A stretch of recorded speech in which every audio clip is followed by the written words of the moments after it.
Today I'm going to talk about my favorite mechanism in Sundae Split. This is a new filler game that uses the I Cut You Choose mechanism that I love so much. I talked about this mechanism on my Sunday Sit Down video a few weeks ago. I'll link to it below. And the designer of Sundae Split actually popped in and said, Jamie, you know, since you like I Cut You Choose, I designed a game that is purely I Cut You Choose. You should probably try it.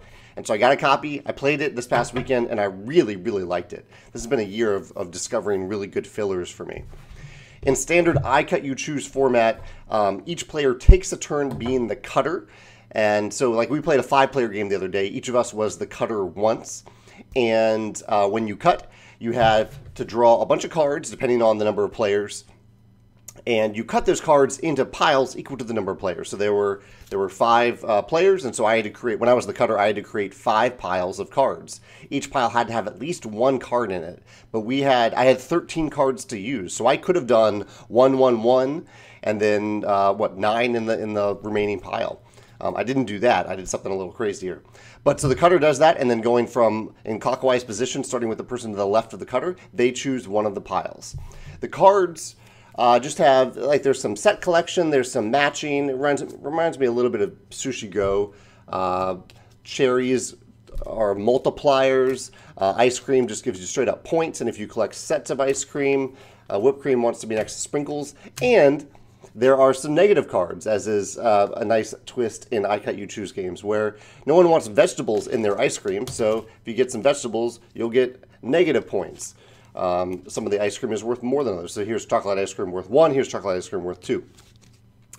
Now the really, really cool thing about this game, other than the elegance of it, it's super streamlined, really easy to play and teach, is that the cutter is required to place some of the cards face down.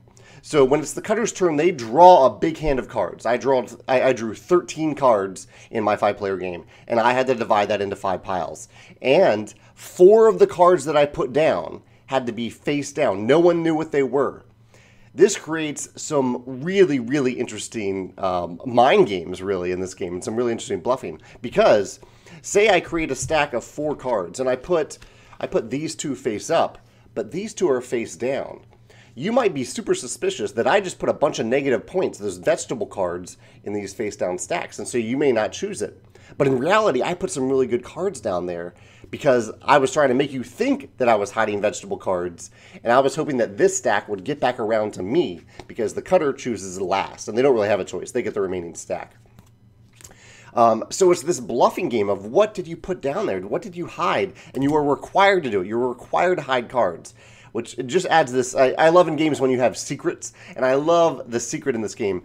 And cleverly, what the game does is that to give a little bit of an advantage, to, I guess, balance the first player advantage. So if I'm the cutter, the player to my left chooses first. To balance that out with all the other people who don't get as many choices as that first player. If I am the first player to choose, and I choose this stack, I must reveal the hidden cards right away. So the rest of the table has that information to make their choices. They can see, okay, they were 2 vegetables. Now there's probably less of a chance that the other hidden cards are vegetables. Or maybe they weren't vegetables, so they have more information there as well. I played it a little chaotically. When it was my turn to be the cutter, I shuffled up my deck of 13 cards, my hand of 13 cards. Without looking at them, I randomly chose 4 of them and put them in 2 separate stacks, and then put another card or 2 on each of those stacks. So even I didn't know what those cards were. I like when games can allow a little bit of room for chaos like that if you want to play that way. As you can tell, I had a blast with this game. I can't wait to play it again. It will be one of my go-to fillers from now on, and I really, really love the face-down hidden mechanism of putting some of the cards that you're required to put some cards face down, and players don't know what they are until someone selects that pile. Really, really cool. If you can think of any other games that remind you a little bit about this mechanism of this secret element in Sundae Split, whether or not it's an I Cut You Choose game, I'd love to hear about that in the comments. Or if you have a favorite mechanism in Sundae Split, I'd love to hear about that as well. Thanks.